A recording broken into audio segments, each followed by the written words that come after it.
Hi everyone. I wanted to give you an annual update on the Forget-Me-Not project. So I have something typed out that I'm just going to read so that I don't go off point, okay? Today marks 1 year since being approved at Central Mississippi Correctional Facility for the Forget-Me-Not project. Time sure flies. Many of you have asked me how I started this. I give all the credit to the Lord. It's something He put in my heart, and He has opened every door. From softening hearts at the prison to so many across the country. It's been a long journey. Nothing happens overnight. After being diagnosed with ulcerative colitis 10 years ago, I started sewing dresses for the mission field. About 3 years ago, I started making reusable menstrual pad kits and sending them to various places with missionaries. The kits were a hidden need, but in such demand, so I started thinking more about how to grow this. I didn't invent this at all, but I will say that going to our local prison and introducing it there was my idea. As I began to write my presentation, the words hope and purpose came effortlessly. I knew God was speaking to me. The incarcerated have nothing but time and empty days. I thought if I could get this to them, it would be such a blessing in their lives. Let me back up just a bit. In September 2018, I listened to a podcast called In the Dark Season 2. It's the story of Curtis Flowers, a man on death row at Parchman Prison in the Mississippi Delta. He had been in prison for more than 20 years. I joined a prayer page for him and at some point began writing to Curtis. Between writing to him and many more I interacted with on the prayer page, I began to think of the incarcerated more and more. And so I have to say there was a lot leading up to me contacting the prison. Once I gave my presentation, told my story, I got the green light.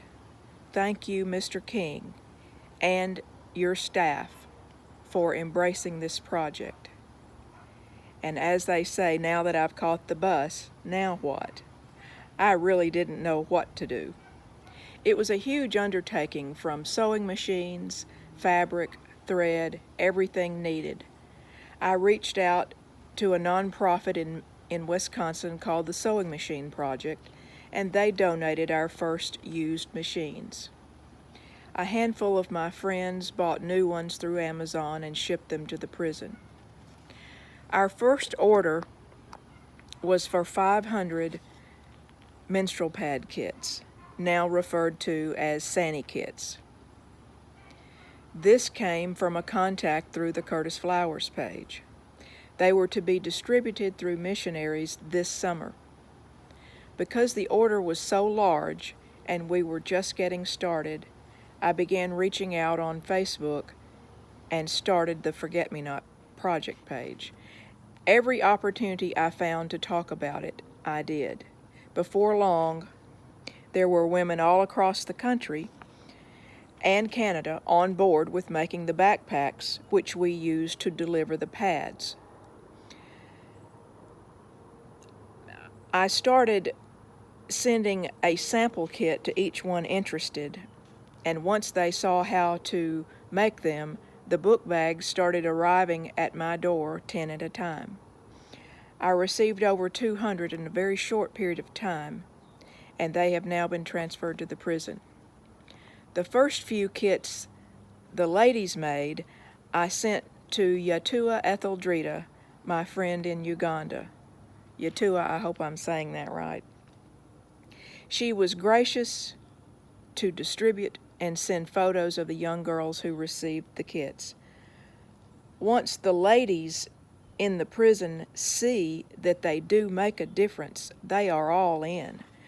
I took each picture and framed it so they could see the difference that their lives are making, and they really do get it. But in the meantime, COVID hit. I haven't been to the prison since the end of March. but the ladies made over 1,000 masks that were distributed to our local community first responders. I would meet Anissa Stubbs at the gate, bring them home, wash, and bag them individually, and then friends would help to distribute. I've met more nice people in the surrounding neighborhoods because of this. It's truly amazing. It's expensive to make the Sani kits, so I decided we could make the panties that are part of the kit by using upcycled t-shirts.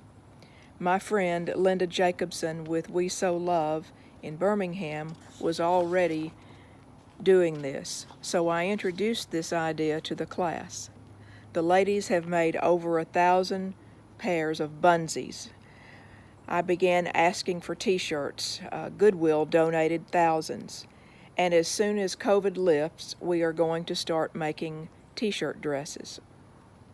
I've started a t-shirt drive, and women from all over are now mailing t-shirts or meeting me to donate a garbage bag full. Here's my point. The project is anointed. The prison is blessed. The incarcerated are blessed. Those who make the book bags are blessed. Those who donate the t-shirts are blessed. I continue to hear from volunteers who learn of others incarcerated that have an interest in being part of the class. I'm sure for some, it is just to get out of being locked up with so many others. It does not matter to me. God has entered the prison in the form of the Forget-Me-Not Project. Of course, I would like for them to embrace what we are doing, but I have seen a move of God through every corner of this project, from inmates to volunteers. Goodness is still in the hearts of His people. The scripture that comes to mind as I talk about this is Isaiah 22:22. What He opens, no one can shut, and what He shuts, no one can open. When I walk into the class, I tell the ladies there that they are standing on hallowed ground, and I mean it.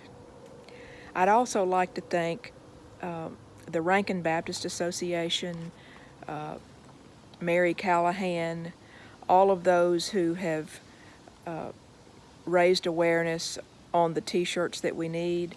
I have a steady flow of t-shirts that are coming in now, and my house is a disaster, but it's all for the glory of God, and we can work around a mess in my house, and that is what we're doing. So I know this is a long video, but I think the project is deserving of an annual recognition, and I'm so thankful to all of you from Canada to Northern Ireland and all across the country for supporting what has turned into something really amazing. And I look forward to what we will do in the next year. Thank you so much, and may God bless you all.